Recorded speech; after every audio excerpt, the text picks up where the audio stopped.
Alright, the Modern Minecraft Feed the Beast Infinity Evolved how to install tutorial. Let's not mess around. Let's get started. So, first things first, there are 4 links in the video description. The first one will be your Java binaries. Make sure you have this downloaded. Remember where you downloaded it to. The second link is the client, PolyMC client. To download it, you come down to Asset. Make sure you click Show All Assets, and you want the MSVC setup.exe file right here. If you want to have a server running all the time on your computer, you're going to click the third link, and you're going to click the Windows tab here. If you're on Windows, Mac, Linux, if you're on those as well, right? You click the Windows one. Most of you will be on Windows, and that will download you the server files. The fourth link is the hats zip file. That's only if you are going to be on a server. If you're going to be playing single player, just follow along right here. You click Add Instance in the PolyMC client.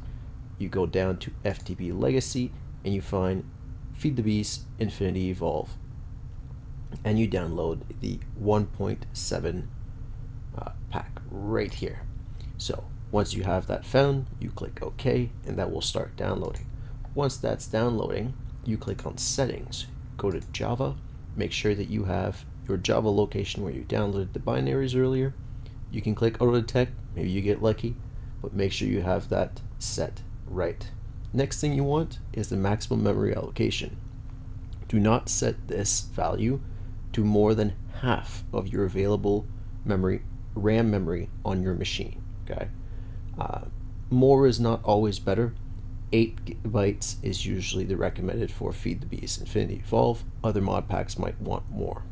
Once you have that done, you close this, and you come here at the top right and manage your accounts. This will open up the accounts tab at the bottom.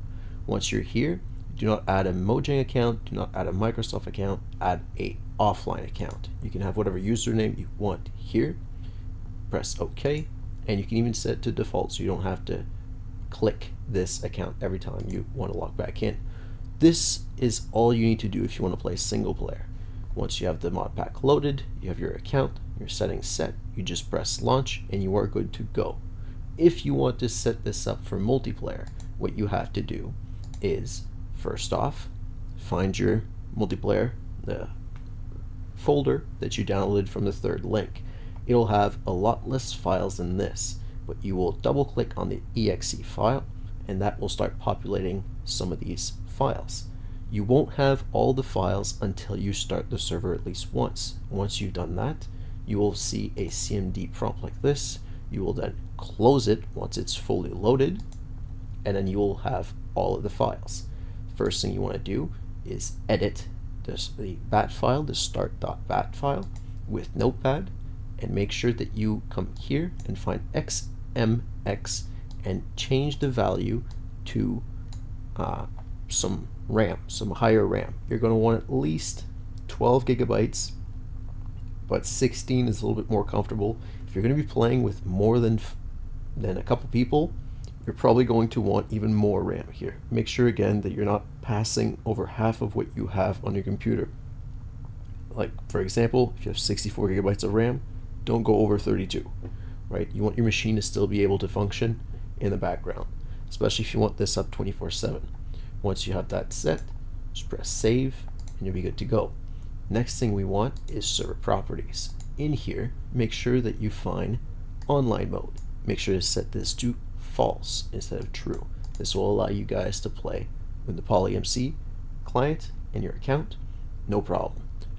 Last thing, in the server properties, make sure that the allow flight is set to true. If it's set to false, when you start using jetpacks and all those fun modded parts of Minecraft, you will get kicked out for flying and cheating. So make sure you set that to true and you'll be good to go. Last thing, if you want a quick tip on how to connect to your server from outside of your house with your friends in offline mode, download a program called LogMeInHamachi.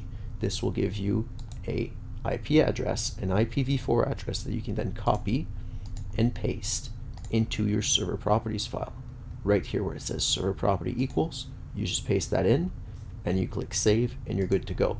LogMeInHamachi will give you a it will give you a IP address tunnel, so your friends can all appear like they're playing on the same router as you, but you can also password protect it. So even if you have my IP address like you saw there, you won't be able to join my network unless you have the password.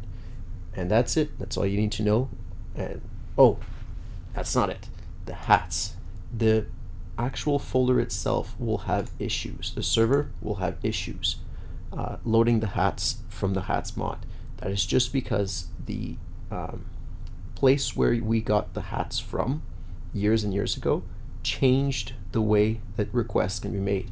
To fix that, you click on the fourth link in the description, and that will give you a zip file. You take this zip file and you extract it using 7-zip or WinRAR, and you extract it into this hats folder from your server folder. This will populate all of the hats that you were missing, and the mobs will now spawn with hats that you can unlock. And that's it for the entire installation for both server and single player. Have a good one.